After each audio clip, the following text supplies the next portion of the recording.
Hello and welcome to another edition of Mocs News. I'm Mellisa Braswell. And I'm Phillip Jones. So, do you have any big plans for the weekend? No, I don't have any plans. All I'm going to do is just stay in and study for the first time in 4 years. Yeah, I've got a couple papers I got to do. Lots of reading to catch up on. So this is a good time to do it. Definitely. All right, well, in campus news, if you like live entertainment with your lunch, Chancellor Roger Brown and Student Development invite you to come to the University Center through spring 2007 for the Music on the Spot series. The series features live bands and began Thursday, January 25th at 12:15 in the University Center Commons. Also, if you've been on campus for the last 3 years, you've probably noticed all the construction going on as a campus-wide project to beautify UTC. But now it looks like all their work is paying off and construction is coming to a close. Enhancements are continuing in the newly finished campus pedestrian mall near the University Center. Construction extends from East 5th Street to Vine Street in the area between the University Center and Grody Hall. Trees, plants, and other enhancements will be added in the coming weeks.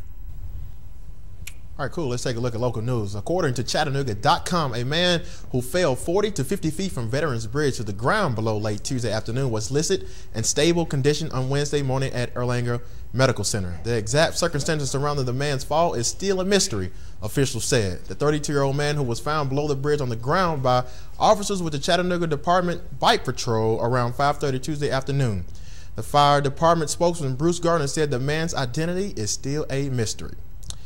And a member of the Highway 58 Fire Department, Shane Ducty, died in a blaze early Friday morning. The fire was at a house on Gamble Road off Highway 58, about 20 miles north of Highway 153. Several other firefighters were injured. The firefighter that died was trying to rescue a family, including the parents and the child, when he fell 2 stories through the roof. The family had already gotten out safely. All right, let's take a look at national news. In California, a 65-year-old woman saved her husband from a mountain lion that attacked her and her husband while they were hiking Wednesday in Prairie Creek Redwood State Park, 60 miles south of the Oregon state line. Nell Ham said in an interview from the hospital, "He didn't scream. It was a different, horrible plea for help, and I turned around, and by then the cat had wrestled Jim to the ground." Ham freed her husband by hitting the mountain lion with a log. I would want my wife to save me. All right. In international news, according to CNN.com, the Bush administration has authorized the U.S. military to capture or kill Iranian agents in Iraq who are plotting against the U.S. coalition forces, a U.S. national security official said Friday. The policy signed by President Bush in the last couple of months is aimed at Iranian agents planning attacks against the Iraqi militiamen, the official said. Bush and his advisors had discussed the policy since last fall. The president decided to authorize it when the situation in Iraq continued to deteriorate because the United States is looking to get tougher with Iran, the official said. All right, let's take a look into sports. The University of Tennessee at Chattanooga men's basketball will face the College of Charleston Saturday afternoon at McKenzie Arena. So good luck and go get 'em Mocs. And Matt Keller was named the Southern Conference Wrestler of the Week, the league office announced Wednesday. The All-American from McDonald, Tennessee, was responsible for a team best 20 points at last Sunday's Chippewa Challenge at Central Michigan University. Wrestling at 133 pounds, Keller was undefeated in 4 dual matches and won by bonus points in each match. All right. Sports, the Super Bowl is rapidly approaching us, and we're getting pumped here at UTC. Here's a few UTC students on the thoughts of 2 African-American coaches in the NFL for the first time and the Super Bowl itself. I think it's an accomplishment because that's just saying how far NFL just came by. So, I mean, if they can open the doors to do that for the NFL, it can be for anybody now and anything they want to do, business, marketing, sports, anything. I'm the biggest female football fan. So who you guys pulling for the Super Bowl? Colts, probably. Oh, man.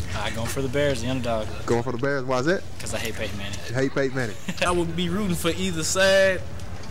I'm just glad it's going to be a great game this year instead of a boring Super Bowl like it's been in the past couple of years. Colts. The Bears. The Bears, why is that? Because they've lost a lot of Super Bowls. All right, how do you feel about 2 African-American coaches in the Super Bowl for the first time? I think it's a really good thing. Oh, this is great. This is great. This is a victory for the African-American race itself, you know, so we're in a win-win situation. Well, obviously, I think it's awesome. I'm just happy it was the Bears because it's been a while since the Bears have been there, and the Colts because one of my best friends, he roots for the Colts all the time, and I just want to see him go head-to-head. Either way, I'm going to be happy who wins.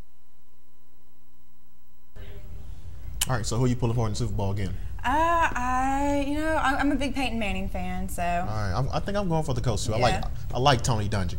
All right, let's take a look at our forecast here in Chattanooga. Today, Friday, it's going to be sunny, high of 54 and a low of 28. It doesn't feel like that right now. I feel like it's 30-something. Saturday is going to be partly cloudy, high of 50 and a low of 32. And on Sunday, it's going to be partly cloudy, high of 42 and a low of 22. All right, well, that's all for this edition of Mocs News. You can catch us at 12:30 Monday, Wednesdays, and Fridays on Comcast Channel 3 or on demand at www.mocsnews.com. I'm Mellisa Braswell. And I'm Phillip Jones. Remember, the Gold Rush game at the McKenzie Arena on Saturday, 2 p.m. The first 500 students get a free T-shirt, and after that is pizza and partying with the basketball team. Is that right, Regina? Yes, that's right. All right, cool. All right, guys, have a great day.